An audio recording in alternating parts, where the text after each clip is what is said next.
That's what Mr. Alp Gazimov has just told me. It is episode 2 of the Defiant NFT show. If you are watching this on repeat, well, you've got so much to look forward to. So do stay tuned for all the exciting things coming up. We haven't done them yet, but they're going to happen and they're going to be awesome. Thank you to all the people on the stream right now. I'm checking in. Clockwork Orange, big up yourself. Tommy Shelby, big up the Mad Dads. Buzz Game, I see you, fam. CryptoToadz in the house. Colin Zhang, aye, he says, that gang, let's go. LFG. We are waiting for Simon Wan, my co-conspirator, my co-host, to join us. But as always, beside me, I have Bogdanov Jr., also known as Alp Gazimov. Hello, Alp. Hello, sir. How have you been doing? I've been doing okay. How are you? I'm good. Simon Wan is about to join us. Swanee, can you add him to the stream? Oh, here he is. Yeah. People tune in. There he is. We can't hear him yet. Can you hear me now? Oh, that's like the top knot's coming out. Whoa. Can you hear me? Swanee's been auditioning for some pretty major movies this week, doing self-tapes. If you don't know what a self-tape is, it's basically when you record yourself doing an audition piece and then send it to a director, and then they go, "Ooh, I'd like a bit of that." So Swanee, have you been up to this? It's Can we hear you? 4. What's out your audio? Can you not hear me? I forgot to send him the stream link, didn't I? Like, of all the people I needed to send the stream to. Can you hear me? Can we hear him yet? No, we cannot. I'm just going to get on with the show as it was. Now? I'll let Alp Gazimov. And we lost the light. Oh, we lost the light. It's going well today. I'll just use that to light myself. It's been something of a couple of weeks since the last show we did. The NFT market supposedly died. And we basically, we had a bit of a downturn. And since that point, in the last couple of days, things have picked up again. Can we hear Swanee? 1 2 1 2. Can you hear me now? We cannot hear him. What do you mean you can't hear me? I can't hear him. Can anyone hear me? So that's good. I'll fix that. Okay. I was gonna just explain my hair choices. Oh, we can hear him now. Yeah. So I've got him back. So we spent all week building a technically perfect live streaming setup, and then about 10 minutes before we set up the stream, none of it worked. So yes, we're going well. Swan, how have you been, sir? How have you been? I've been very well. I've been reeling from the Bored Ape extravaganza, and then being completely baffled by the loot conundrum, and then just holding on to my big fat bag of ETH, watching that take a shit, thinking, well, every day I look at it, that's another yacht I can't buy. But no, it's been interesting. It's been a crazy ride. How's it been going on your end? Well, the NFT market never stops. I think that's the plain simple truth of it. And there are a lot of PFP projects that found themselves launching into a window where people were scared and were looking to get out of positions quickly. And I think what started to happen is we saw people actively flipping. They would buy a PFP, and if there was a reveal, they would dump it straight away. There was also a lot of chasing. People were chasing things like SGLD, AGLD. Once that narrative took hold and text-based JPEGs were really a thing, it was it was tough. It was tough to read the market. Now, Alp, you've got something from Keyboard Monkey for us. Keyboard Monkey is a big NFT influencer, and he wrote a post or a thread saying NFTs were overheated, and I said it multiple times. And then I attended some high-risk flips at the literal top like a greedy idiot, skelly me bit. Now I'm a bag holder of quite a bit of stuff. What now? Well, I think things continue to go lower, unfortunately. That was September the 10th.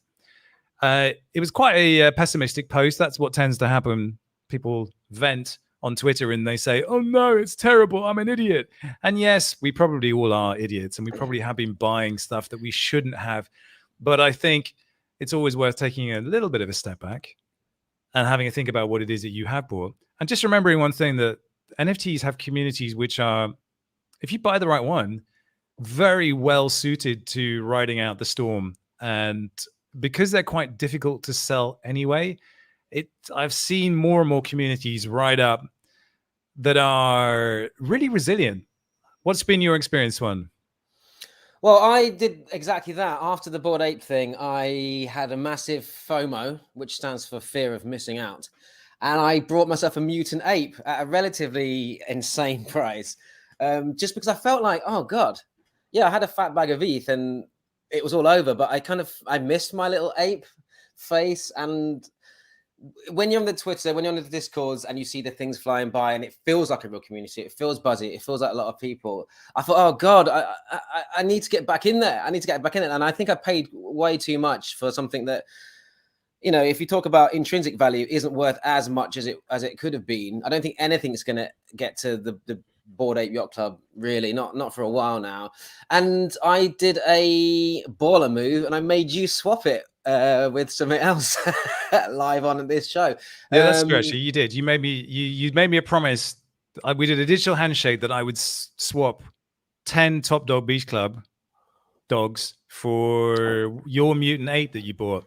Yeah, and we did it. And wipe off the initial debt, which was good. And if you want to talk about value, you've come out of that quite better than I did. But if you go back a bit, I have come out of this quite better than I ever expected. I feel like your soul has been enriched by the whole experience, as well as your 100%. Pockets.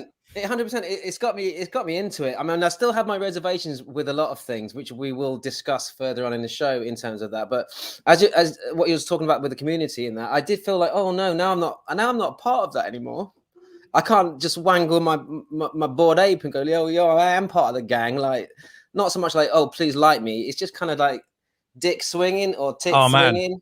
Or that seller's remorse. Seller's remorse when you've sold something and you go, I'm rich, but I hate myself. Yeah. Like, what's that all about? The whole point, the whole thing that people get into this is to make money. Let's be really brutally honest about it. They go, oh, I love the art.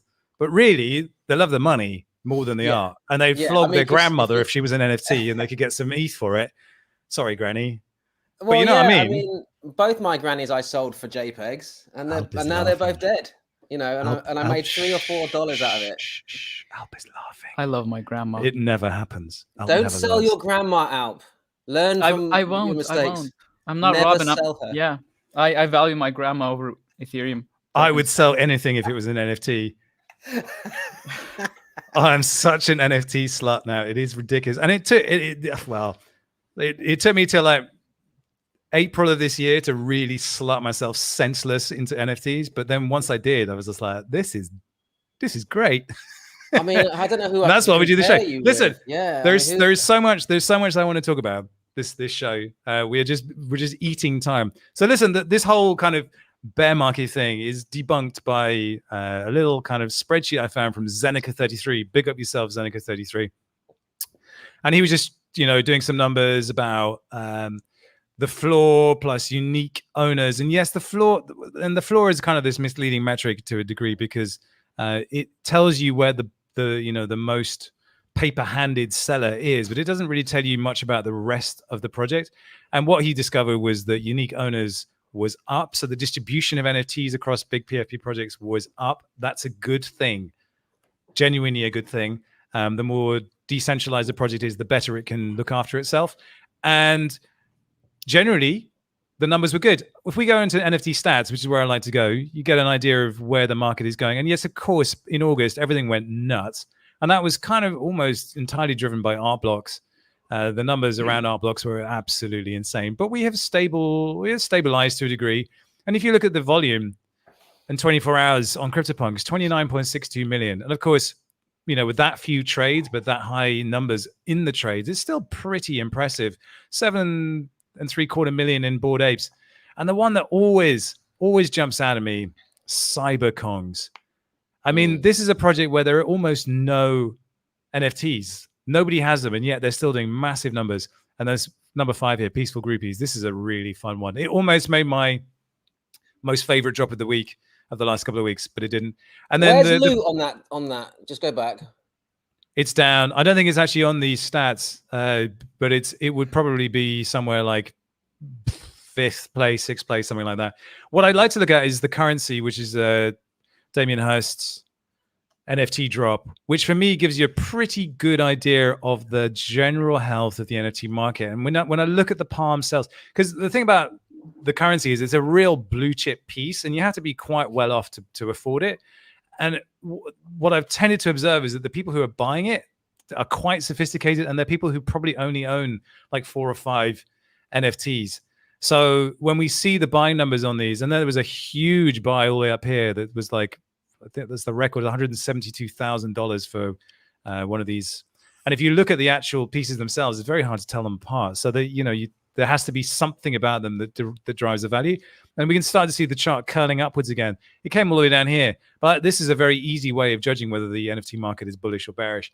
And over here is when the mutant apes came out, which was basically the market top. But I mean, look how it's recovered, and it's now tracking the broader market in crypto anyway. So generally, even though we've had a bit of a bearish patch, I feel like it's doing pretty well.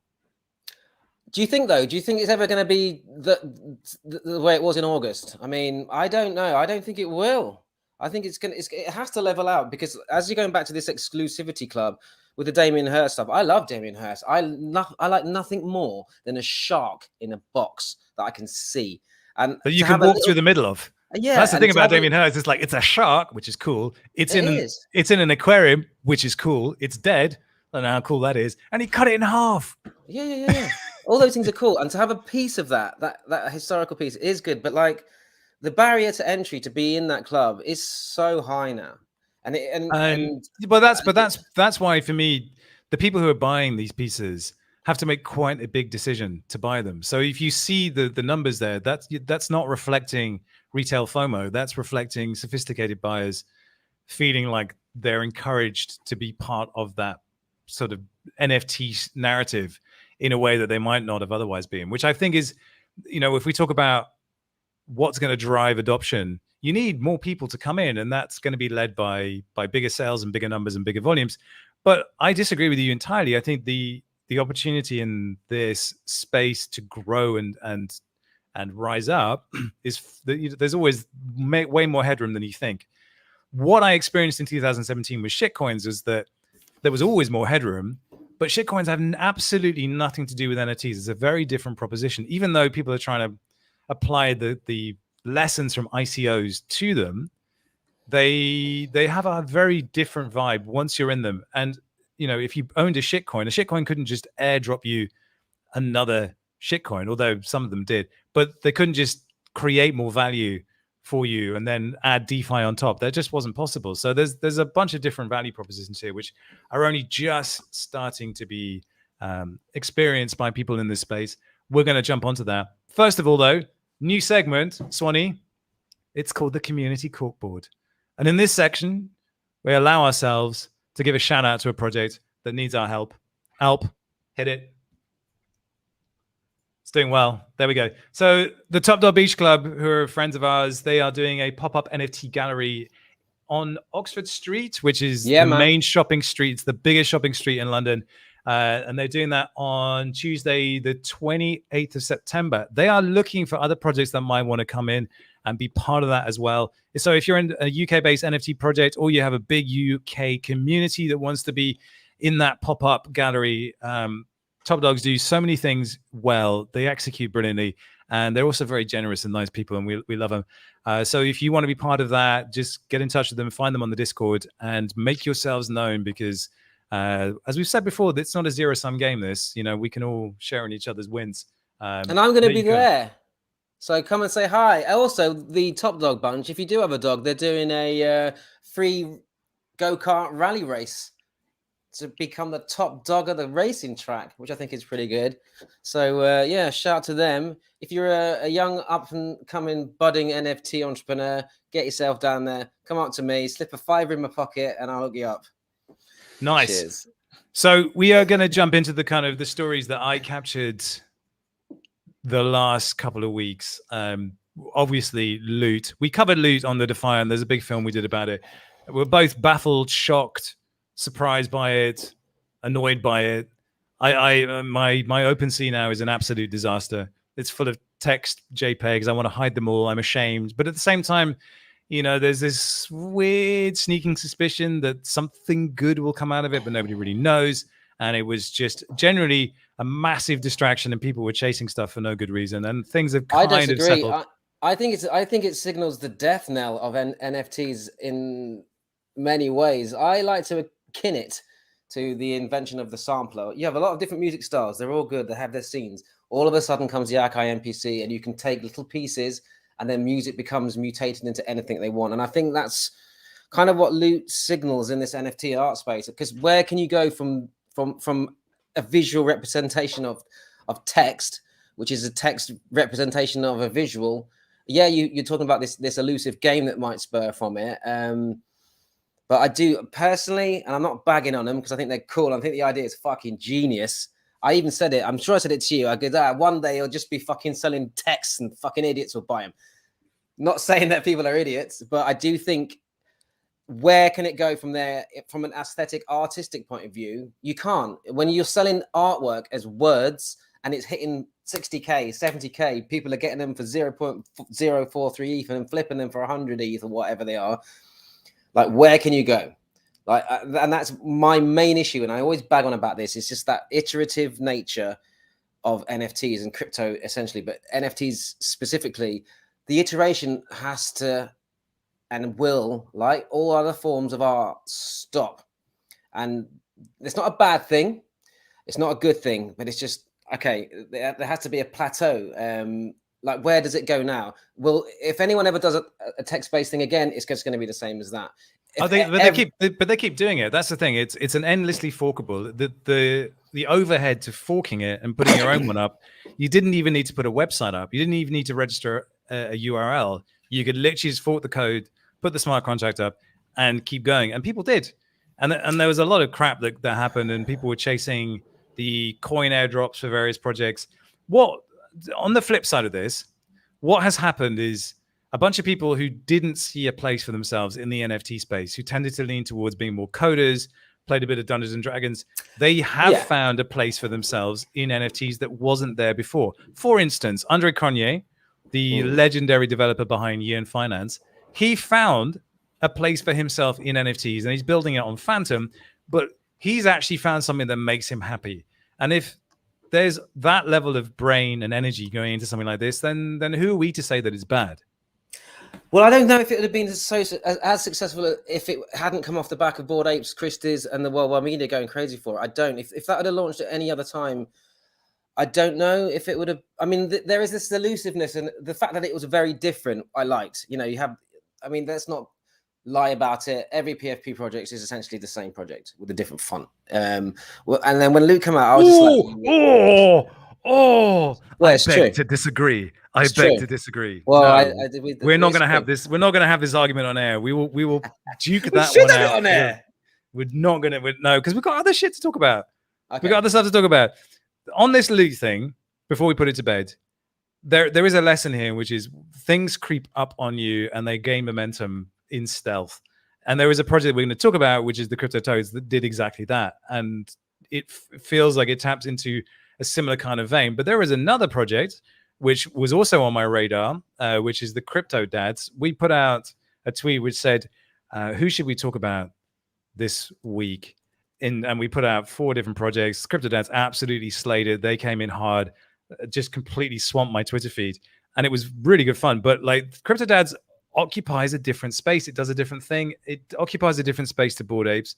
And it's managed to find a place in what appeared to be a crowded and saturated market in a way that I just wasn't expecting. And I think that's fantastic. Another one that popped out at me was Delphi Digital, who took a position in Gen.art. Gen.art is basically a generative art marketplace that's positioning itself not as a competitor, but as a similar proposition to Art Blocks. And it's a membership-based platform. They are dropping art to members, people who own the membership. And the memberships themselves, they started off at like 0.05 or some 0.01, I think, for a standard membership, and 0.05 for a gold membership. Gold memberships are insanely expensive now. Standard memberships are 2.5 ETH or something like that. And Delphi Digital, who are kind of just this powerhouse New York-based investment and information firm, who are massively behind a lot of the projects that are being built on Terra. Well, Tom Shaughnessy has said that they have joined the steering committee of Gen.art. For me, that's a massive signal of confidence from Delphi, who I respect immensely, that this platform is legit. And so, you know, it gives me a huge amount of confidence that they see something good here. And I'm excited to see where they go, because, you know, there's clearly an appetite for generative art. But what do you think of generative art? I akin it to, I always convince myself I'm going to remember his name. 1970s, a British guy with a beard, video digital artist. He used to film candles and have a video feedback loop. We all know who he is in the film world, and I can't remember his name. He was experimenting with delays, relays, and it was all very analog. And I think it's kind of like that. I'm a big fan of minimalism in traditional or legacy art, 2D art, etc., because it does challenge those barriers of what is art. You know, if you see a dot on a screen, you see these beautiful sort of isometric, fractal-based, AI-driven things. You can say that's just shit. It's fucking easy. Anyone could do that. But then the subtext and the meaning and the way it's being created and driven is the important thing. Going back to something like Mondrian or Equivalence 13, a pile of bricks or a white canvas with a dot on it. And the fact that these are created by an AI, well, they're all created by AI. Even though well, some of them are, some of them aren't. But even though I don't necessarily... No, but there is a difference between art created by an AI, like Deep Black, and generative art, which is there's an algorithm and it randomizes things, and your input to create the art. So there is a bit of a difference. Yeah. He's frozen. So good. So great. So good. I quite looking at fractals. If you look at a fractal art, which is just a algorithmic string of about 6 or 7 numbers and letters, creates the most beautiful thing in the world. So I don't know. I don't necessarily want to own it. But in terms of the AI space, the generative space, and the technology space of art, I think it fits very well. It fits for me more than perhaps a squirrel with a pink fluffy hat on. That's come on. You love those squirrels. I don't love squirrels. I'm very selective on my NFTs, and the ones that I have, and as long as it's a cat, I will fight to the death for. As long as it's a cat, lambs, you know, the toads. I tell you what, going back, I do like the dads. I obviously a little deep dive into the dads. I love the dads. I've really come to like the dads, but it took me a while. We will get to that. To answer your question, which I never ever answer, is that I think it fits the space. Do I like it personally? Yes. Do I think it's easily replicable? 100%. Well, that's a great. I'm going to pick you up on that. I'm going to segue you brutally, if you like it or not, onto the next headline, which is Solana. Solana is like the hot layer 1 scaling solution of the moment. They blacked out for nearly 20 hours. We wrote a song about it, which is going to go out tomorrow. But they had a massive sale of degenerate apes. There's the degenerate ape. It's basically, you know, rinse and repeat, same basic ideas as Bored Ape Yacht Club, you know, but they had $1 million sale. And this is on Solana. And they've been pumping a lot of money into things like Metaplex, which is their NFT marketplace. But what the thing that really jumped out at me is this, like, there's just a bunch of crap on Solana as well. So there was a project called Soul Blocks, which basically said straight up, we're going to do fidenzas on Solana. And they said we're using Tyler Hobbs' algorithm, and we're just going to do fidenzas on Solana. And like they were brazen about it. They literally said, we're just going to use this thing. And this is not a copy paste. We're not using the same fidenzas that were generated on art blocks. If you don't know, fidenzas is basically the most successful art blocks piece. It's the blue chip. It's the one. It's the thing that made art blocks famous. That and ringers. And they basically just said, yeah, we're gonna use the same algorithm. So we can call it Tyler Hobbs. We can call it fidenza, but we're just going to launch it on Soul Blocks. And people went berserk for this. The level of vitriol that was sent to them. Oh my gosh. And with good reason. What's your take on this? But, you know, we're in an open source world. That code is, you know, you can find it. But do you think I think, well, let's look at that in terms of the PFP avatar thing. They haven't done anything different. I mean, yeah, they've taken something maybe a bit more fundamental, which is an algorithm to create it. But if we're saying we're taking this format, this idea, this aesthetic, and we're going to copy it and sell it on a different platform and go fuck yourself, it's the same as another PFP or avatar community doing the same thing. It's just that each avatar and PFP project is saying we're totally new, we're totally different. At least they've gone, do you know what? Fuck it. We're going to take the algorithm, take the numbers, do the same thing. If you want that, and it's costing you $1 million. Have this one for 10,000. You know, and that brings me into the community thing. if you are doing this to be part of a community, then you are kind of openly stating that I am a pirate, motherfucker. You know, I don't want to spend the big bucks on the Fidenders because that's like hundreds of millions of pounds. These are they are the original Mondrian art blocks. They are the ones that will stand the test of time. But if you want to say like, go fuck yourself, and I want exactly the same thing for less, but I'm not going to make that aesthetic and that cerebral break into just taking a screen grab and saying I own it because you want to maybe sell it someday. All power to them, because I guess that's what a decentralized thing is. It's, you know. Oh, there's so many difficult questions to answer here over fair use, transformation, all of these things. Well, generally, there are issues around the IP rights of PFPs that people still have to navigate, and I suspect projects are going to find themselves, if they are successful, facing some real lawyers at some point because they want to protect their IP in a way that they'd never anticipated. We're seeing this with Lava Labs.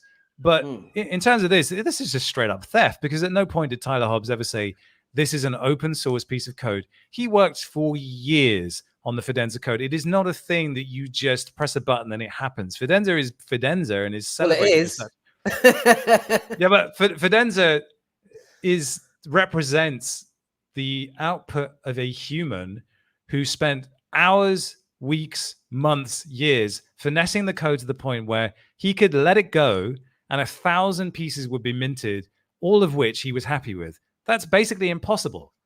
If you do generative art, you're looking for 1 in 1,000 that might be good. And then you go, yeah, this is generative art. To do 1,000 out of 1,000 that are desirable, valuable, and desired, then that is worth a shit ton of money. And they've just stolen it. They've just literally stolen it. And like, open source code can be forked. That's the whole point of it. It's there to allow rapid development. This is not the same thing. Not at all. It's dumb. It's reprehensible, and they should be ashamed of themselves. Yeah, told you. No, I mean, I think I'm surprised you have that opinion because you always strike me. I've known you for years and years and years and years now. I'm if it's a thief. naughty, I'm a if thief. it's not that you're I'm a thief, but I'm a pirate. If it's naughty and you're told specifically don't do it, if anyone will do it, it's you. So I mean, is this because of your link to Fidenza and the no, aesthetic? not at all. It's, I'll tell you what it is. The one thing I tell people who are coming from outside the space who want to do an NFT, it's like, respect the culture you're coming into. And not only do we have a crypto culture, we have an NFT culture, but we also have a generative art culture. And in every single one of those, they've gone. It's just like, no, you don't do that. Well, is it like is that? I mean, do you see it now then as generative being the jazz, and the NFT PFPs being the pop music? You know, and if that's the case, is loot spoken word poetry? Like your dog, like your pig, like your cat, like your things, like your stuff. PFP me, PFP me. So yeah, mic drop. We can stop there. Yeah. Nice. Listen, we did some homework this week, or we almost did some homework. We have got to move on to our next section, which is our favorite drops of the week. Abgazimov, will you play the video?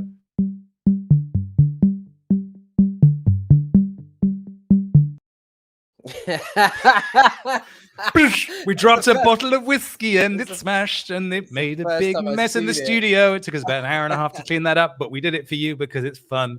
Top of the droppity drops. Do you want me to go first? Yeah. You want me to go first? So my favorite drop of the week, of the last 2 weeks, was actually Nerdy Nuggets. Nerdy Nuggets is a dad and his 2 kids who made these nuggets, and you know, they're not the most artistically satisfying things in the world, but they're raising money for pediatric cancer research. Kids helping kids through the power of art and the blockchain. If you scroll down and you take a look at who the artist was, this kid, age 10, and another kid whose handle is Bowser Jr., and he's age 7.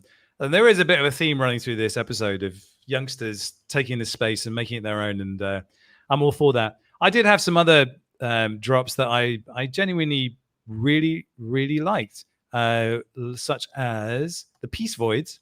Really liked that one, but of all of them, it was Nerdy Nuggets. Galaxy Eggs was another one that I relied. I really liked Galaxy Eggs. It reminds me, get some of their artwork up because These are, I am now saying, the digital Fabergé of the metaverse. Oui, Mathieu call it the DJJ. Ah oui, oui, oui. Je The voudrais un DJJ filet egg. de The paquet de DJJ egg. bonbons, s'il vous plaît. See that one in the middle? I want that.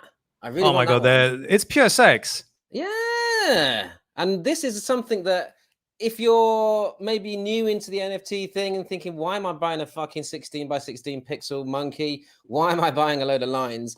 Anyone can appreciate the artistic value in this, in terms of no matter how clever you are, no matter how many computers you got jacked into you, creating this image will take more than an hour. Do you know what I mean? And that the one in the middle, I find beautiful.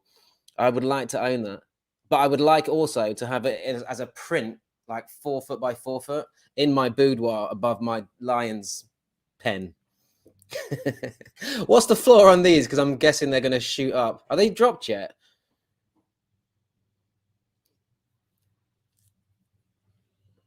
Has Robin frozen? Robin's mic's gone off. Anyway, I'll keep talking about them. So what I like the best about the middle one is it's pink. You look like Trump's ass. The space guy and on the left it says to me, Easter eggs, space golden. It's about exploring your inner world. Also, it reminds me of chocolate eggs. So does the one on the right. But yeah, the candy egg in the middle, the pink, the blues, aesthetically it's beautiful. The level of detail, I just want to stare at it. I just want to stare at it and lick it. I want to lick the lollipop of NFT. Over to you, Robin. Oh, I think we're having some technical difficulties. Can you hear me, Robin? I don't know if anyone can hear, so leave a comment if anyone's... someone's put Gem Hunter in the comments, put those eggs are stupid ASF. And I think that means stupid as fuck. I mean, yeah, you could say it's stupid. I mean, all art fundamentally is stupid. I'm getting a message from Robin saying that we have a problem. Just anyone on the comments, if I am still speaking and you can hear me, just say yeah. Grizzler, CryptoDads for I can't hear him. Apex Junior. I'm gonna read some comments out. Where are my CryptoDads at? Well, this is it. CryptoDads. I'm a bit of a bagger on the old PFP things because I think, yeah, whatever, they're all the fucking same. There's a few that I love, and there's a lot that I love actually. CryptoDads immediately just made me laugh. I just thought they were funny.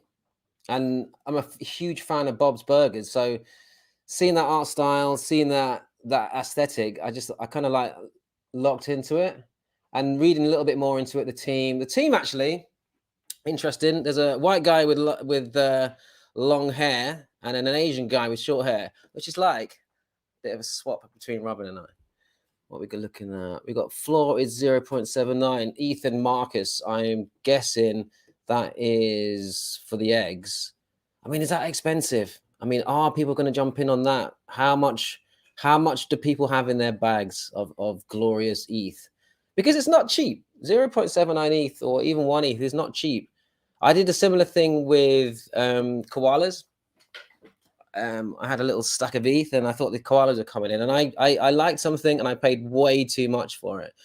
And it's kind of sitting there in my wallet. And yeah, I like it. Oh, I'm just going to mention now. Thank you, Tony. Whilst this, you can come in, say hi. Whilst I've been recording this, Tony, my good friend here, has been trying to move a boat past the hallway. So no one heard you. So cheers. Wicked. Yeah, cheers for that. All right, I'm going to read some more comments while Robin. Oh, that's tea. So we got Alex Coughlin in there. Now, Alex, I've just sent your physical of the NFT that you brought on our meme auction, which we did, a couple months ago now. And I did a project called Obliquity, which the word means fucking stupid. So I wanted to try and do kind of the stupidest thing I could think of, which was me in the bathroom wearing pigtails, but not dissimilar to Loot. I wanted to try and recreate something, and this was way before Loot. So actually, ahead of the time, ahead of the curve. I wanted to do a audio-visual portrait of people, celebrities, but done in a way that wasn't representative of what they look like or what they sounded like. So I did 21 portraits that were 21 seconds long with 21 facts about 21 famous people from the 21st century because of the 21 million Bitcoins that are initially issued. And I wanted to do it. I'm getting another message from Robin. Robin says he will, hang on, Robin will give you his access keys to his wallet. Please take all of the NFTs that you can get. He didn't say that at all. He just said his computer had died. Right, I'm going to read a few more of the audio comments here. Right. Says Robin RC Model says, God, you guys are happy. Floor prices the moon again. Yeah, I mean, I'm going to be happy. Hey, yeah. Oh, looks like we've got Robin Schmidt back in the Hizazzo. What happened there? Well, yeah, good question. What happened there? It looks like my computer was not charging, and for some reason, well, it wasn't charging, and I just slagged you off. It just basically just got to the point where it went, you know what? Can't do this anymore. Done. done. I'm not sure how we're going to do the stream now because I can't actually get my computer to switch back on. For some reason, it just won't power up. But we're on the show. We're live. I can hear you. We're just gonna improvise. I will read my script off my phone. Script? Well, running order. I ain't got a script. What's next? What's the next talking point? The next talking point. Well, we were going to do top of the drops, and we did that. We were talking about galaxy eggs. We've done that. Mm-hmm. We've done that. We got a comment saying that they there was a comment about galaxy eggs. Someone thought that they were stupid as fuck. Well, stupid is a relative term. Stupid in what way? Stupid is in there's no point to them. Well, that kind of describes every single NFT in the space. Exactly. In a way. Exactly. Because there's a lot of things that I think is stupid, and there's a lot of things I love, and there's no real distinction between those two. It's just personal taste, I guess. Because I've always liked the notion of a Fabergé egg, like an expensive jeweled egg that people covet. Like that's stupid as fuck. So there's a lot of people talking in the comments. Do you want to address that, or do you want to look at your technology? I'm sort of watching my status bar on my computer. It looks like it's not going to play ball. The one topic I actually did want to touch on was the incident with Nate Chastain and OpenSea. Do you know this story at all? Yeah. So basically, a little bit of insider trading, a little bit of I'll tell you what's good. You put your money in it. I'll make it better, and we all walk away with a fat stack of ETH. Yeah, it's a tough one. It's a tough one, this one, because the truth of the matter is that Nate has done a lot of good for the space. He's well known, and artists like him. OpenSea is obviously a place where we do a huge amount of our trading, and I mean, I don't think this space would be what it is without OpenSea. I mean, you could say that they have too much of a share of the market, but at the same time, this is well, he was outed basically on Twitter, and someone tracked his wallet. Yeah, but is it true? I mean, well, is it true? Alp, do you have the statement from OpenSea? Yeah, so basically OpenSea came out yesterday and said we have been made aware of a situation in which a member of our team was unfairly using information about drops. So the situation is this: OpenSea posts certain projects on its front page. People go to OpenSea, they see those projects, and they buy them. They get exposure because of that, and there is a spike in price. What Nate allegedly was doing, and it might not be Nate, they haven't named him in the statement, but what was actually happening was this alleged person was buying these NFTs when they were not on the front page, and then when they were on the front page, selling them for a profit. Now, I mean, come on, why not? I mean, without OpenSea, there would be none of this, really, the last 12 months. Give the guy a little bonus. There's the contrarian view. Now, here's the popular view. The popular view is that this is insider trading, and that normally, when you talk about insider trading, it's publicly listed companies and the people involved. There are very clear rules about this. If you are writing for a publication such as a newspaper or anything else, there are usually strict rules about what you can cover, and if you hold So, if you hold a position in one of these, you're not allowed to talk about it. It's very difficult for us at the Defiant to cover this space without holding, for example, Ethereum. Like a lot of the time, I need to hold the tokens. I don't talk about investments that I have, and I represent myself as a sup duck on Twitter, but that's because I like it. For no other reason. I mean, I also like the project, but that's by the by. The most important thing here is that whoever it was, OpenSea have admitted that it happened, and they've also admitted that it's a problem, and they have changed the terms of service for their employees to reflect what they believe to be a difficult position. The question is now whether anybody will come at them for this and what ammunition they have to fight back if anything does come of it. We know that the SEC and the regulators are taking a close, hard look at NFTs, not NFTs specifically, but stable coins and crypto in general. And if they see this, they'll just go, oh gosh, here's another example of just how dumb and stupid crypto actually is. So, doesn't help the space, put it that way. It doesn't, but then it's it's like the notion of insider trading is not a new thing at all. I mean, if but it doesn't make it good. It doesn't make it good. But like, say you're gonna your artifact, for instance. Why not just give all your mates the top 10 rarest ones? Say, look, just don't say anything for a few weeks, and then sell them when they're at 50 ETH. And I'm sure that's going on. Of course it is. Well, the issue that used to plague ICOs and everything else was there were friends and family rounds, there were private sale discounts, and there were a lot of backroom deals that were done that unfairly advantaged people who, for no other reason than they just had some early capital, or they just, they claimed that they had, for instance, access.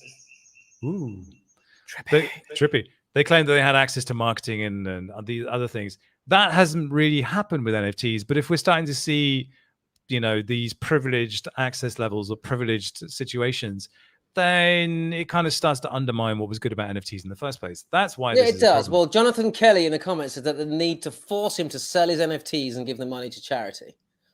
Oh yeah, boom! Alps on the button. Jonathan Kelly, handsome chap there.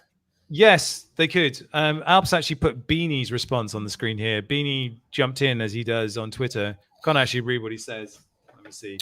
What does Beanie say, Alp? Funny to see hypocrites that got rich JPEG trading. Throw a guy that helped make them rich under the bus over an insider trading allegation. Nate Chastain has done so much for OpenSea. He works 24/7 too. I also know that the same haters would trade on the same info without blinking. That's a big assumption to make. Yeah, basically saying that everyone's a pirate scumbag. Well, I mean, in many ways, Beanie's not wrong. There is a lot of this that goes on, and people absolutely 100% in a position like that would take the money. But I mean, it's a tough one. You know what? It's not even that tough. Whoever it was, if it was Nate, shouldn't have done it. And even worse, they shouldn't have got caught doing it. But it just tells you just how this space can police itself, because there are forensic accountants everywhere, and they're very, very good at tracking shit down. And if you try and get away with stuff, they will find you.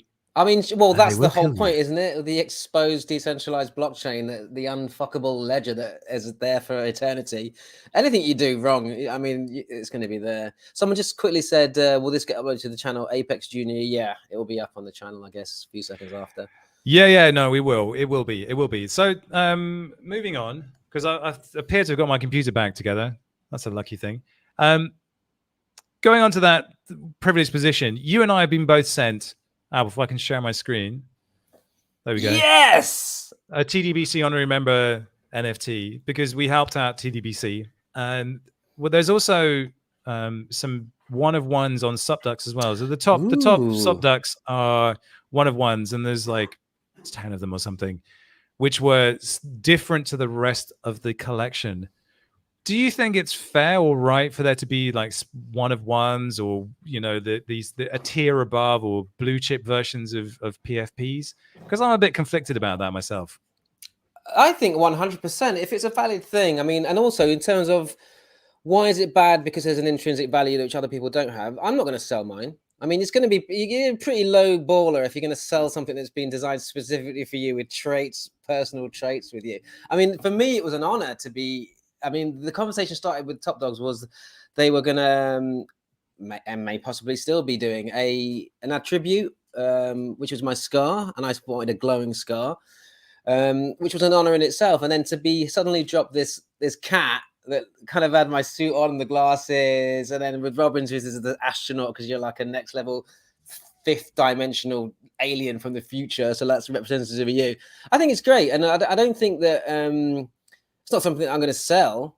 And if it is, I don't think it's necessarily something that people would want to pay more for than others. If it's linked to a certain person, unless we became like insanely famous or did something incredible or more incredible, and then it become valuable. No, I think it's nice because people like Dose and that I see on Twitter now, for the community or the founders of the community to give something back that's personalized. Yeah, it's nice. It's a little badge of honor. And I think if they were floated and sold and put in the same, if you look at the properties on OpenSea, they're not categorized like the rest. Yours will be like 25% Robin Schmidt, so it's not like you're 20% of this trait, or they should be 100%, and a cat 100%. So we're not necessarily rare. I think it's super nice, and it makes me feel all warm and fuzzy inside. And it was just a buzz, It's one of those things with the NFT community. It being digital, there's not much physical stuff. You're not interacting with these communities daily. You're not bumping into people. You're not having to go out and see someone. So when something appears in a digital wallet and it's a surprise, you're like, yeah, it's nice. Unless people then start adding value to them, and they become a crazy, crazy inside trading there are some rare Bored Apes that have red hats, I believe, that were honorary drops for people, and those are worth a fortune. I think it's okay. I think if you value them and they have value to you, then it's fine. I think it becomes a problem when they're sort of airdropped willy-nilly to people who didn't do anything for a project, just because for them to have it validates the project. That can be a bit difficult. I want to move on now to a project called CryptoToadz. Do you have? I do. CryptoToadz. CryptoToadz was just came out of nowhere for me, even though for those who knew it didn't. But these are kind of pixelated toads by an artist called Gremplin, who's well known for making memes and stuff. But these they just kind of dropped out of nowhere, and I don't know how you feel about them, but I kind of love them. It's weird. I never expected that I would, as I really don't like punks, but like these, I don't know. I just kind of love them. I kind of they remind me of Frogger. I mean, obviously, I'm a fairly old guy in my late 20s now, so I remember arcade games. And what I like about this project is just the variation is across the board. If you see them on a big sheet, they're so different. And they just got like a cheeky look. They're sort of flattened down 16:9 4:3 revert ratio from like a Japanese Nintendo cart to an English Nintendo where it squash it down. I kind of like, and there's something you'll see it on Twitter where they like the kind of like the Pixie Dream Girl scene that I'm a part of. Frogs, people dig frogs, man. I don't know why. Hey, look in the chat. It's gone vibe. That's a CryptoToadz thing, vibe. Hey, listen, it's time to bring on a guest. Did you know we had a guest? I know we got a guest. We have a guest. I dropped into the CryptoDads Discord today, and I got slammed for not knowing enough about the project. I was like, okay, tell me what the project is. Before I knew it, I was in dialogue with a young man. It could be a young woman. I suspect it's a young man who was telling me all about the toads that he bought, special ones that he was then putting into a pool, was creating a DAO around them. We got into conversation. Turns out he's 12 years old and has spent many, many tens of ETH. Like, so many questions. Let's get him into the chat. Are you there, sir? Are you there? What's up? Tell us who on earth you are, and are you really 12 years old? Hi, I'm 12-year-old with a credit card. So yeah, I just acquire NFTs that I vibe with, and I really like the CryptoToadz. Is it CryptoToads or is it CrypToadz? Or CrypToadz, I guess. See, Yeah, I did my so research. I'm a big Grimplin fan. I own some of his early stuff. You guys like Grimplin?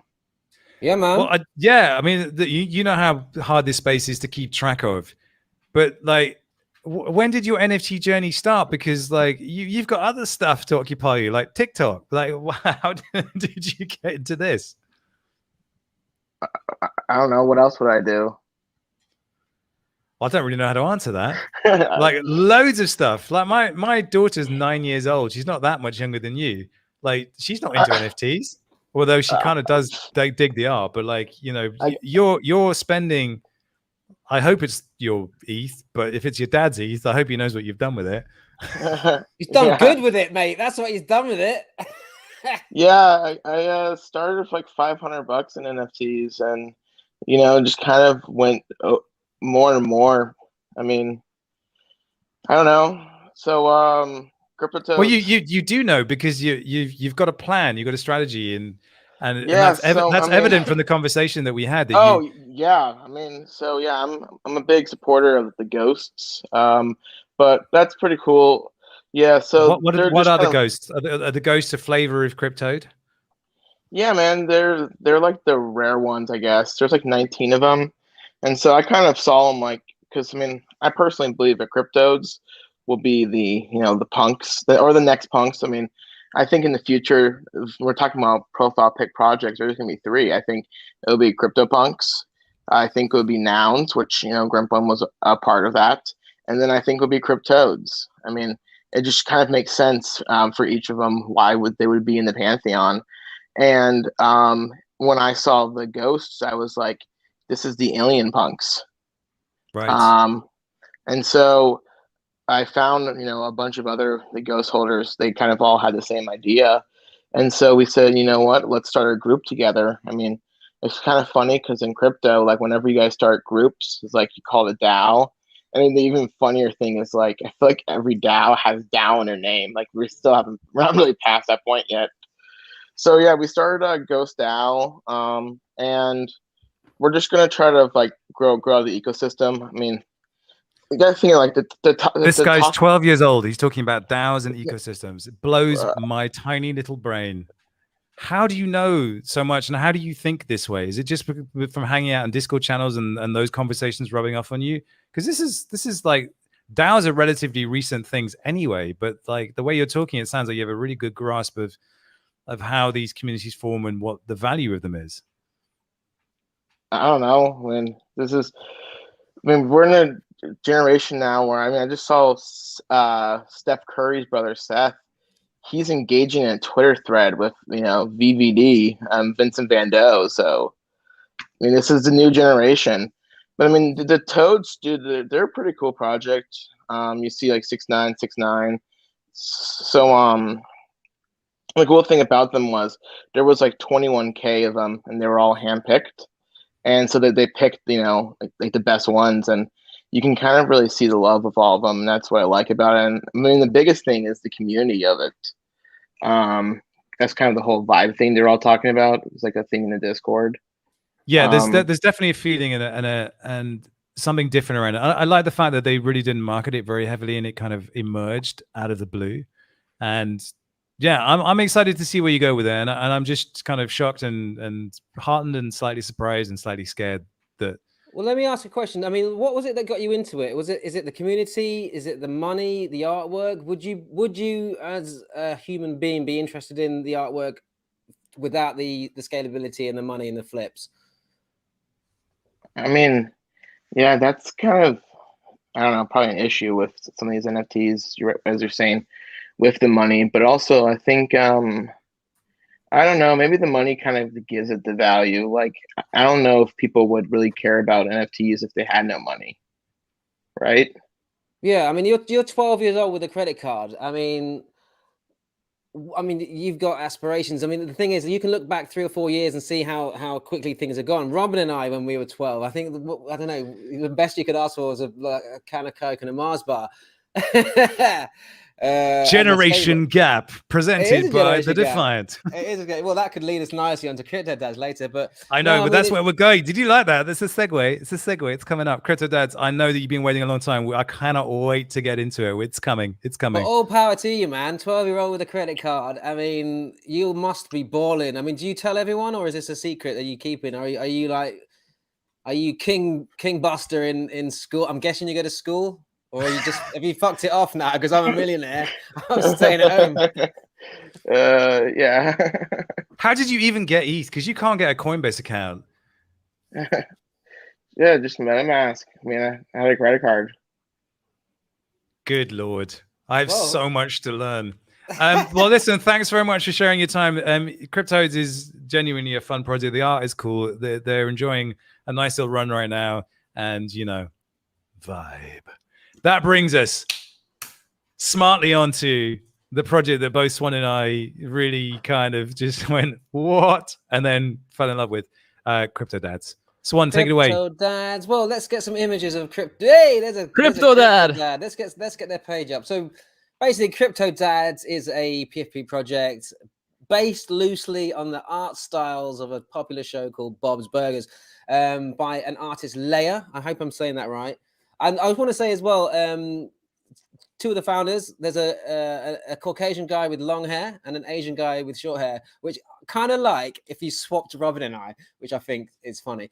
But yeah, so the artist is done by Layla, and it's got this, I don't know, it's got that Adult Swim vibe. And immediately I just laughed when I saw it. And also, come on, CryptoDads. I mean, as soon as you mention CryptoDads and you think of middle-aged people and crisis and nervous breakdowns, it just opens up this whole thing of, I understand why that guy's in a spacesuit, because he's a crypto dad, and fucking why not? He's had enough of his life. I understand why that crypto dad's got a cat around his neck, because he's 40 years old and he will do whatever the fuck he likes. And I don't know, it kind of just fits. There is a few things that jumped out on this one. If I open up the Discord, what's it going to tell me? There's an enormous number of people in the Discord. Well, you know why that is? Because cleverly, and it's not unique necessarily, but they encourage Discord interaction for leveling up before the drop, which is a very sophisticated and cool tool. So the more you chat about it, the higher up you get. So when the drop comes, it's just a really nice way of making what people are doing anyway in a community rewarded.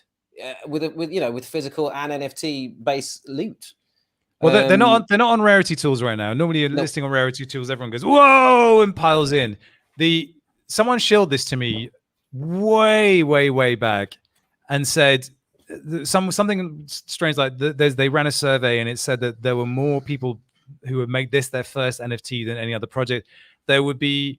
I just didn't get it, and I'll put my hand up and I just didn't get it. And I also, you're a dad. You are a crypto dad. And at the same time, I was very scared of any project that had a massive number of Discord members, because that has, over the projects that I've been observing, led to just huge amounts of dumping on secondary market. It hasn't happened with dads. And I think there's a couple of reasons why.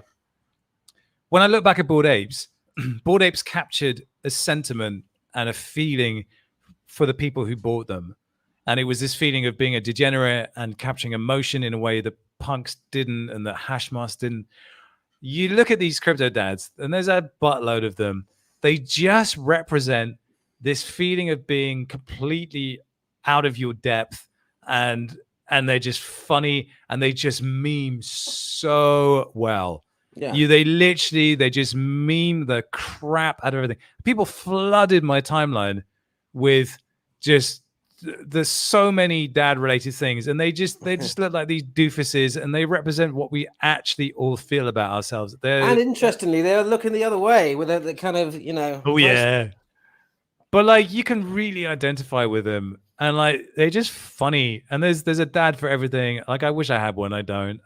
It's a big miss, I think, for me. Yeah, no, I want one. There's a few really fun ones, especially with 3D glasses and bandanas. But I just like the project. There's a lot going on. That I think with every PFP project now, it has to have more. It feels like what they're doing is creating a brand before it's got a product. You know, now there's limited edition beers with the Dad's logo. There's whiskey they're going to drop. Well, there's mums. Yeah, there's going to be mums. We can get to that. There's Yeah. Starbucks coffee you can get, you know, because every dad is knackered. And there's the lawnmower racing game. So you're kind of buying into a brand already. You know, you're buying into this brand with the image and the characters before there's product. You see, that's, you know, come on, I like that. It's funny as fuck. Doesn't fuck around. And what I think is really interesting is they've managed to do the thing that Bored Apes did, but in their own way. And they managed to capture a feeling for a community. And you head into that Discord and they're just buzzing in there. Buzzing. It is so fun. Now, whether they can sustain that and keep that going over time, I don't know. But they clearly have taken a look at the projects that have done well and absorbed the lessons from those. And I mean, I went when I put a post out saying, you know, can CryptoDads step up? Find one with long hair and a mustache so I can. Oh my god, you know, look at this! Look at this dude! Yeah. And you're right. I am a dad. I do respond to this. Yeah. I mean, there you go. Yeah. No, I got to take my hat off to them. Oh yeah, the mullet. Look at that. Yeah, they're funny. They are funny and they're super simple. And I didn't get it. And yeah, more bad to me. Well, no, I mean, you shouldn't be scared of that because otherwise, every single project of the 1,000 an hour that are released, you'll have to. Clockwork Orange has mentioned something earlier. Yeah, the artwork is clean. I like it. They look in the other way. And going back to the branding thing, there was some comments in there from Clockwork Orange about them having a Netflix show. And you know, if these things, you could see it. Yeah, that start off as projects that become brands, that become animations, that become characters. Imagine if you were the holder of the one of one Homer Simpson, or the one of one Shredder from Teenage Turtles, or Stewie Griffin. Do you know what I mean? This is what potentially can come from these, and they are going to be releasing CryptoDads cartoon, and kids, and similar to how Top Dogs and a few others do things where you have one NFT and another one with Mutant Apes and the serum that they release another one. You can have your very first real metaverse family. Get a CryptoDad, get another mom or another dad or two moms and make a baby one. And all of a sudden you've got this little weird family. And then if you're going to talk about a value in a family is going to be great. Well, I mean, you're going to be so attached to that. You're going to be so attached to that. You're not going to be wanting to sell your kid off no matter how much the bids comes in. I mean, that'd be funny. Like, so you got your crypto dad, you got your crypto mom, you make your crypto kids, you're down on your luck, you need to pay the rent, and you sell off your wife and kids. But I mean, these things, I don't quite know where they're at. CryptoTots, sorry, Clockwork Orange. I don't know what they're trading for at the moment. Why don't we have a look? Let's have a look. Quick tip while we're on OpenSea. You see the way there's like a few different crypto dads? Go for the one with the blue check mark. It's a verified collection. You should always double check in Discord as well that you're looking at the right collection, but make damn sure you are looking at the right collection on OpenSea because there's always copycats, particularly with successful projects. Oh my gosh, OpenSea is so screwed these days. Well, yeah, because they're dealing with an inside trader fiasco. They've stopped all the inside trading and now the website's unusable.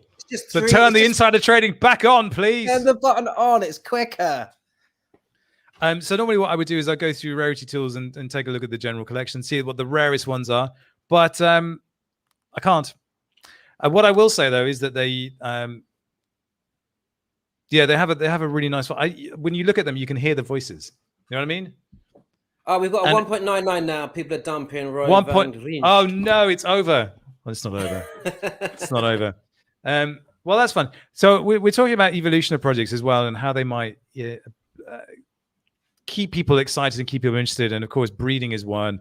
Having some kind of entertainment property. I will say that if you're going to do a cartoon or a TV show, you do enter into a completely different world where, you know, writing becomes very important there. Writing does become extremely important. It's not as simple as just drawing something. You need to have great performers and you need to have great writing. And great writing is probably the scarcest commodity in the known universe. Like a It's- beautiful penned poem, perhaps. Yes, sure, Swanee. You're going to write one for us. So you know, a successful NFT project does not guarantee a successful entertainment property. But oh, come on, OpenSea! That was a Wow. beautiful segue, actually, into the poet thing. The but, Lost you know, Poets. Well, I'm yeah. really, You didn't I'm run sure with that it, so there's so fuck much it. more that I'm sure there's so much more we could say about CryptoDads, but there just isn't time to go through waiting for OpenSea to load. So once they turn the insider training bots back on, we will get back Alp's there. But got a thank you. shout out. Alp's got a one shout now. out. Yep, get one now. Yeah, they're saying that I should get one now. It's a good moment. Let's do it, Alp.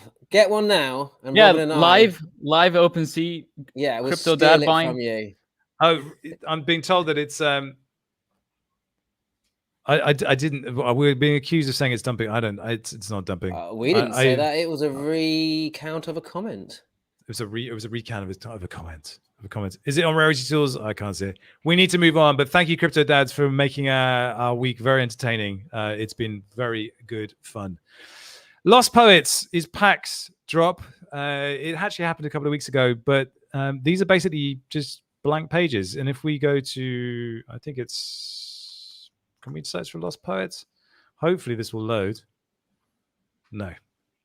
But the pages themselves are just like a passport to a mint of a lost poet, and they're literally just a blank page. What do you think about that one? Have you looked into Lost Poets? Do you know anything about PAC? I have. It's kind of in many ways the utter worst thing in the world. Hello.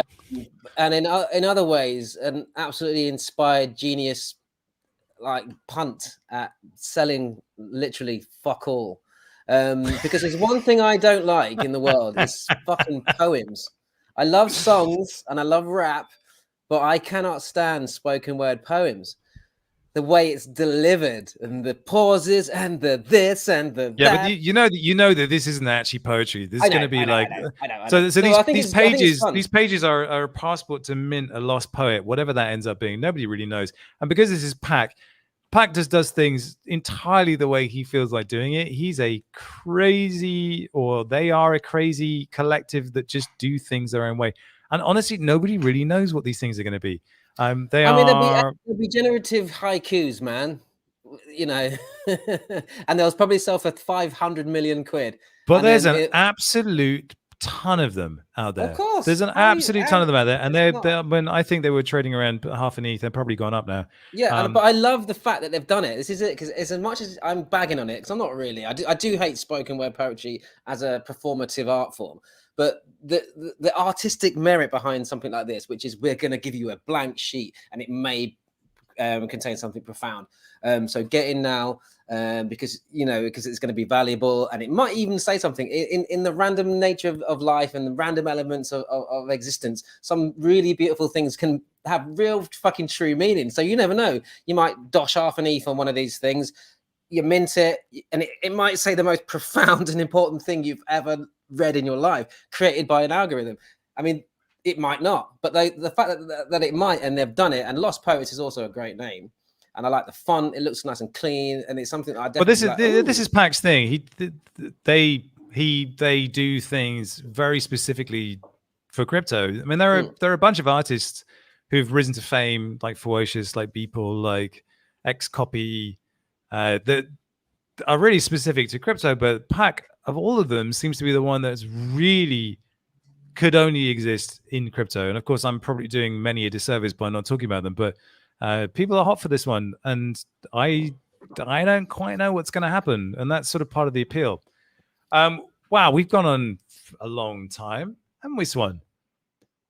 But we should talk about some of the projects that are coming up that we're excited about. This was one of them. Do you have any others that you've spotted? We talked about Mechaverse last time. We talked about Akira last time. Any that you spotted that are getting you intrigued? I'm still kind of sticking with those two, really. I've kind of, the more I see Mechaverse stuff, the less I'm digging what they're putting out, which is annoying because I love robots and art style. The Akira stuff, I flipped. I at first thought it was great, then I was like, I don't like it anymore, and now I like it again. The only problem I find with some of these big ones that I'm looking forward to is the barrier to entry, which is having a prior NFT or attachment to the community.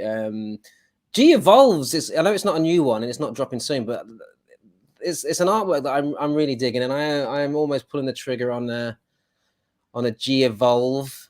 But yeah, G-Vols, they're G-Vols. So there were I always call D-Vols. G Evolves. There The were Devolution G-Vols and the G-Evolution, yeah. But they've already dropped. That's the thing. I know. These have happened. This is Kid 8, and this Yeah. is his character, the Evil, Yeah. that he's been designing and creating for different iterations for a long time. And the rare ones go for a lot. These are the G-Vols. Yeah. And also, I mean, Top Cats, I'm really looking forward to, which is why I forced you on air to give me your dogs, because I'm really interested to see what my cats look like. That's a great thing. So the Akira drop is Artifact. Artifact's qualifying NFTs have been soaring in price. Artifact themselves are hyping this, which I don't know how I feel about necessarily. I think it'd be more baller to just shut up for 2 months. Well, they've said until on they their drop Discord, they've said, please, guys, shut up about it. I mean, well, then they should shut up about it. Well, they should shut up, because they're the ones hyping it even worse than anyone else. And they're talking about the floor. There's a floor bot on the Discord.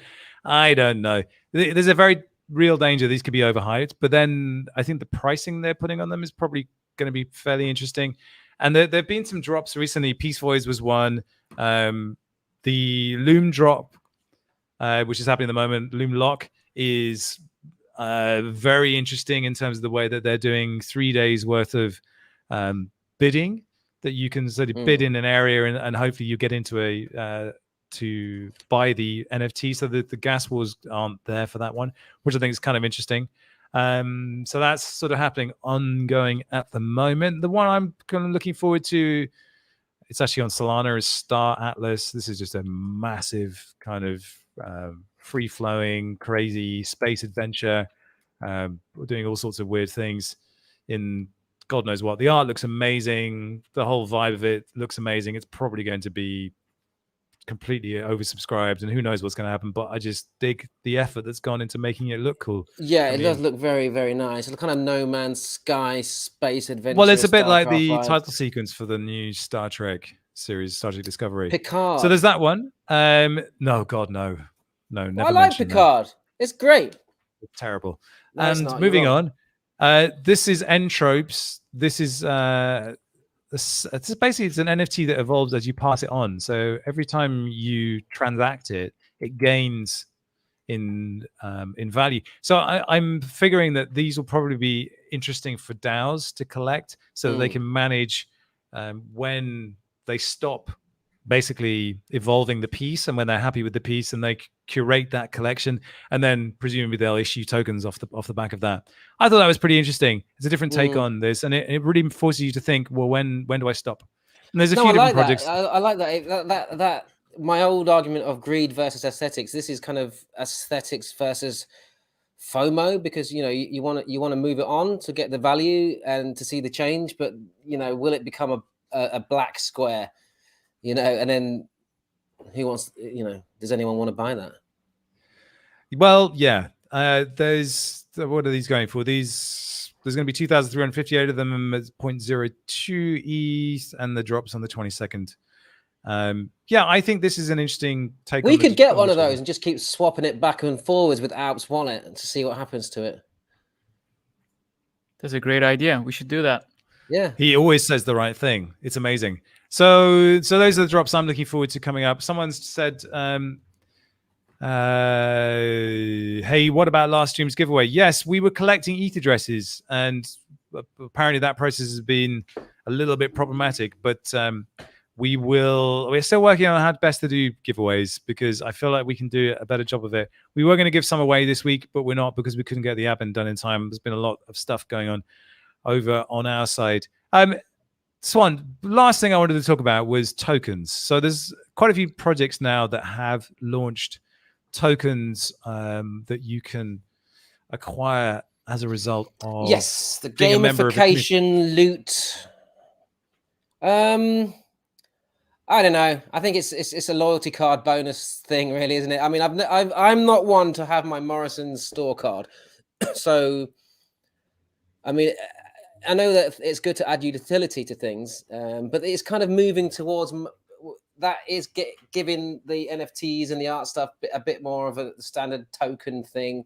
And then is it just going to become a fucking another shit coin where you have another stack of things which you can do more stacks of things, which you can do more stacks of things, which you inevitably just want to minimize and hide because you don't want to look at it on your spreadsheet or your wallet. I think with stuff for gamification, which works within its own ecosystem, 100% into that. Okay, so let's take a step back. Here's what happens: you have an NFT. Yes. That NFT has limited evolvability. It's a membership card to a community, and okay, you're part of this community. So, what are the perks for being a member of this community? So, there's lots of different perks you can have. You can get fresh artwork. You can connect with other people to form brands around the specifics of your art. You know, the particular piece that you own. But then there are these tokens. So there are projects which have done this already. So Sewer Rat Social Club did Chiz. Top Dogs have done Snacks. The best example probably was Kongs that did banana tokens. And those banana tokens, they're really quite valuable. And you're generating 10 of them a day. And I know people talk about this as if it's passive income. So they don't do anything. They generate these tokens. And those tokens have real monetary value that they can realize in the real world. And so they're actually, earning while they sleep, which is the whole idea of passive income. Subducks have released the Vault token, and so there's no real utility to it. But given that this is a decentralized, permissionless system, and you have an ERC20 token, then someone can stand up a liquidity pool on Uniswap, and then suddenly you can trade these things, and the moment it becomes tradable, it has value. And so these things in people's hands have actual real potential monetary value that they did not have before. Yeah, but that's just going back to the pre-NFT days when you are dealing coins. I mean, there's nothing wrong with that. But that whole side of it, for me, outside of the game utility, having stuff be self-generative and then and going through the Uniswap things and it being speculative, like a winner, I just can't bother with it. And I think to expect each of these projects to have that, to be a fundamental and something that makes it important is for me, it's bringing it into the world of finance and stock market trading again, which is something I'm just not interested in it. I'm interested in making money, but when someone says to me, so someone says to me, we've got a new project. It's a squirrel that is a doctor. They're all doctors. They're all squirrels, but you can buy nuts. And then eventually these nuts, you can trade them on this. You can swap them for another coin, and then leave that for 10. I'm just immediately bored. And I'm just thinking, well, I might as well just, if I'm going to do that and I'm going to have interest in that and see value in that, I'm just going to get a load of shit coins or play the stock market like that, because there's probably faster and more realistic value in that. If you're saying to me this utility is going to make your gaming experience, your community experience better, 100% for it. But yeah, when it starts to get into those realms, which is probably a bit above my pay grade as such, because I know a lot of people that are getting into the NFT market aren't just your lay-by people that are like things. They are invested in crypto. They are invested in decentralization, and they can move with that a lot faster. But for me, it's not something that I'm thinking is necessarily great. The fact that something that I've invested can do something else, can do something else, can do something else. For me, I'm not that fussed. I know for you though it is, because you're way cleverer than I am. Yeah, it gives people a reason to hodl, and I think that's one of the hardest things to evoke in people is the feeling that they can ride out bearish phases because there's an incentive to do so. I mean, the issue is that these tokens are not stable coins. If you have a stable coin that's being issued to you, then you know what the value is going to be to you in 6 months, in a year. It doesn't really change. These coins that are issued, they fluctuate with the market, and they are at the mercy of the market. So the health of your project is at the mercy of traders who may not have the best interest of the project at heart. And while you're small, that tends not to happen. But if you start to get successful, then it happens to a much greater degree. The other issue is that what we're looking to do is financialize NFTs, and we're looking to embed fungible behaviors onto NFTs, which is not really what they were designed for. But as we move into a realm where DeFi and NFT merges, and you're able to collateralize loans with NFTs, and you're able to do more and more clever DeFi related activities, you're just going to see the value of these things go up enormously. That's my general feeling on it. So people are hoarding them, they're using them. I mean, the weirdest thing is, like, it took me 4 years to realize that the best thing I could do with my ETH is not hold it, but to spend it. And so started spending it, not treating it as an investment, but as just a, as a mechanism for participating in the community. But it takes a long time to get there. Most people just want to hodl. Well, yeah, I mean, I am definitely doing that. It's just because I am worried that I'll have a bunch of things which I pay a lot of money for on speculation, which and this is why the scary thing about NFTs is it's just so fast, and that's the thing. And it's like, yeah, you're talking about hodling, you're talking about investment, but like if a project can come and go, like CryptoToadz, I mean, when you talk to these projects and they're like, oh yeah, well, 2 months ago we had the idea, and then you see now that they're a company worth 50 million, and so these things happen so fast. It's I don't know. Well, they launch fast, but then they put down roots. The danger is, of course, that the floor price leads the way, and you get a very shaky floor. I think what's happened with Subducks is, because I know that project inside and out, that they grew very slowly and they deliberately took their time, and that wasn't that satisfying for many people. But as they've kind of delivered on their roadmap and people have seen the value that's being built, and particularly because they can see in real time that the leader, the artist, knows what he's doing and knows what he's talking about, there's a confidence growing in that, which, I mean, of course, it needs to be reinforced over time.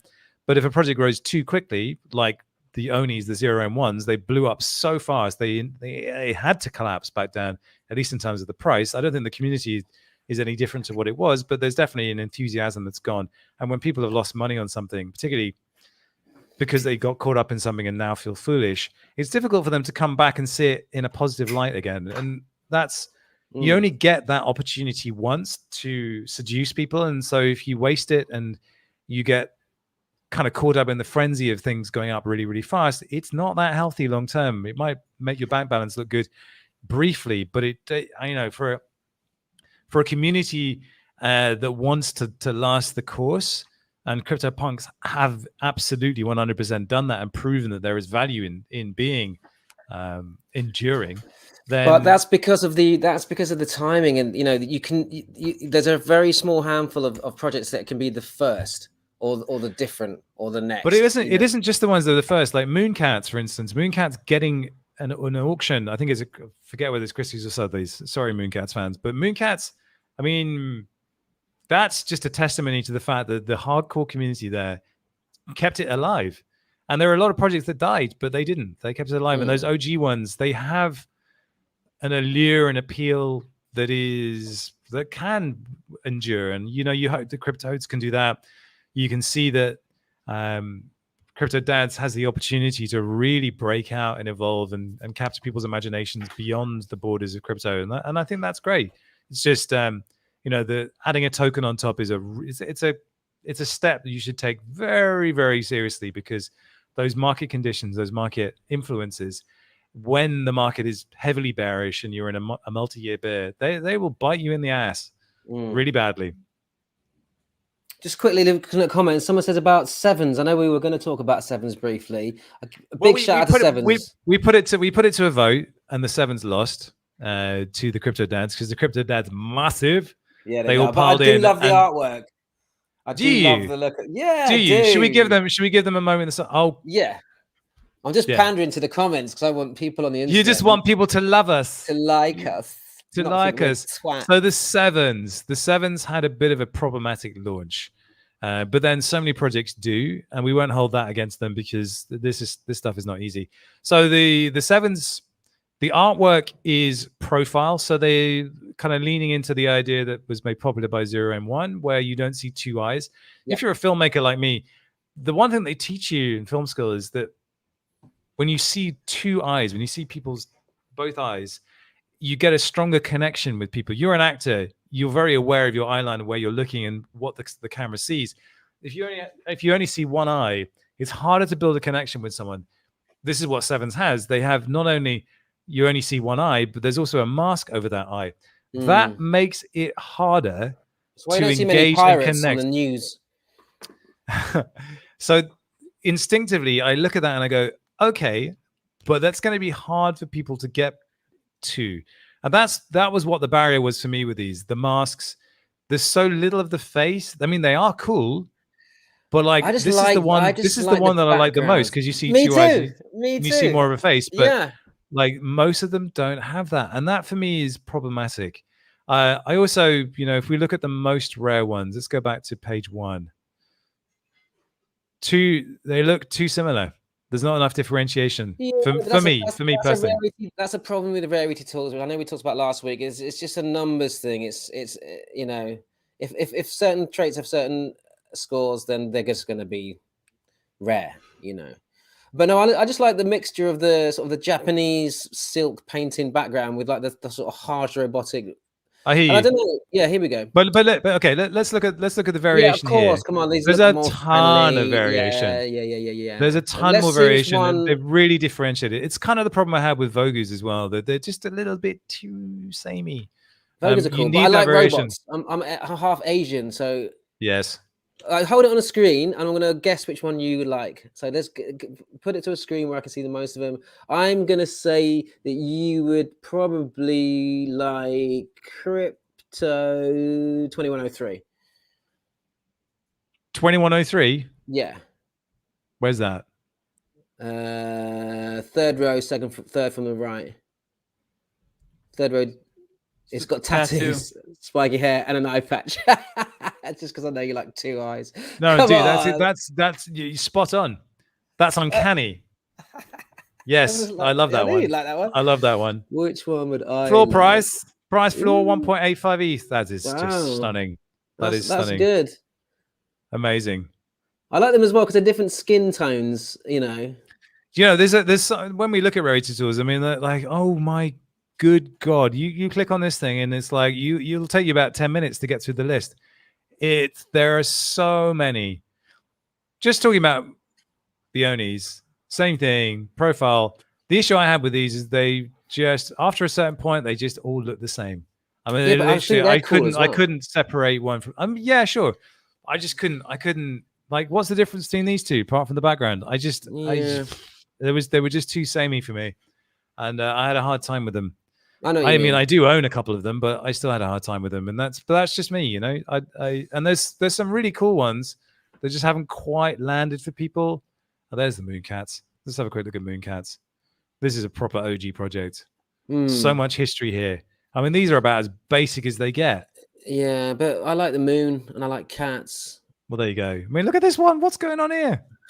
Bananas. And I love the way that it's I mean, there's a lot of history and a lot of lore behind these. Well, it's like Nyan Cat, you know. It's got links to the first memes, you know. It's got links to the old 480 YouTube vibe. I'm surprised. Who's that guy? Is it ASDL who did those very basic animations? I like trains.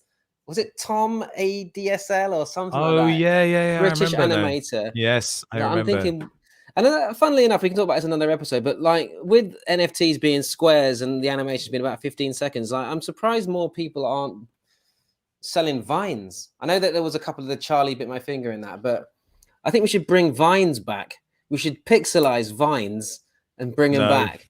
No, nobody needs that shit in their lives anymore. I'm gonna just talk about fluffs. Fluffs have really intrigued me because they're basically being built on. They're adding ASM to what they're doing. Do you know what ASM is? Yeah.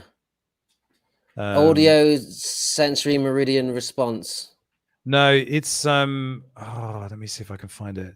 It's an AI layer that you can add onto. Oh no, I don't know then. That's ASMR. That's ASMR. Yeah, it's ASMR. But it's basically, if I understand it correctly, and I could be wrong here, but basically what it will allow you to do is it'll allow you to plug in automated AI-driven content onto your asset.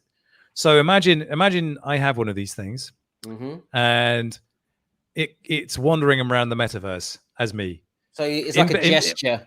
embedded in it will be content that I've provided it with. So, for instance, we could download all the scripts from the Defiant shows that we do, and plug them into that rabbit, and it can walk around the metaverse as me, and you could interact with it and talk to it and ask it questions about shows on the Defiant, or it could sing you a song, or because we've done a few songs for the Defiant now. That could all be embedded into the asset, so it could be triggered, but it could be autonomous. So it could walk around and just act as me without me having to be there. So it's like a second skin, and it genuinely is an avatar. But then, of course, I can pilot it myself if I want to be walking around Wilder World or whichever metaverse we decide that we want to be in.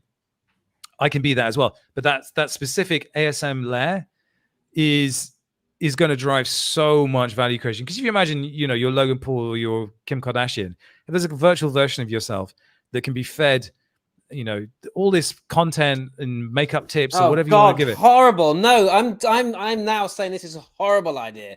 It probably is a horrible idea, but you are powerless to do anything about it. Shilling metaverse humanoids going around. Where did you think any of this was going? Well, the commercialization of this space is the whole thing that's going to make it work. One thing I don't want to do is run into Logan Paul talking about how hard he is in the metaverse, or Khloe Kardashian just lying about a massive ass. No, I want to have Somnium Space Guy with my own avatar with guns that I download, and I'll fucking shoot them. And every time I shoot them in the face, I get a token that I can swap for a banana in the real world. Thank you. There it is. For everyone who was looking for that next great idea, you just had it. Courtesy of Simon Wan. Well, listen, we've been on the air for 90 minutes now. I'm surprised anyone's still with us. But if they are, thank you for sticking with us. I'm sorry we didn't do any giveaways this week, but we just couldn't get it all together. The NFT space is evolving rapidly. There is one more project I want to big up.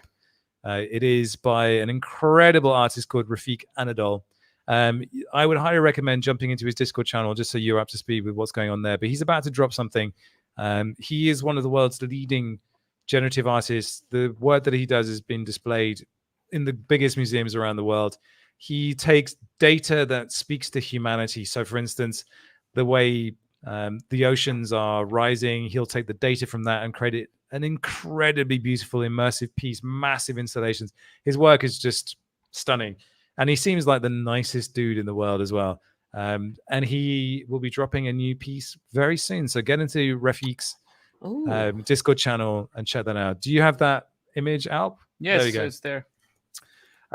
So that's my top tip. That's my alpha. Dropped it here. Anything else you want to add, Swan Dog? No, just hold your ETH, don't buy NFTs, and just never turn your PC or Mac on. And CryptoDads. No, what I'd say is, just be careful with what you buy, and don't worry about if you're missing out, because like the fear of missing out thing in terms of new projects, just pick some shit that you like because you just love it.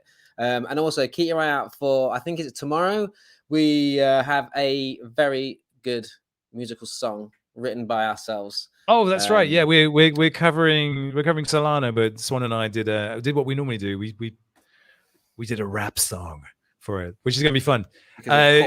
Just to echo your sentiments, yeah, buy something that you like, but I'd also just, take the time to go on Discord and get to know a community. Subducks has a great community. Top Dogs has a great community. CryptoDads has a great community. CrypToadz has a great community. It is incredible to see how these communities form. Settlements has a great community. There's something to learn there, and there's a place for all of you somewhere in the middle of all of that. And that is my final message. Be good to each other. Wherever you or some Jerry Springer shit like that. Be good to yourself. Drop the end frame in 3, 2, 1.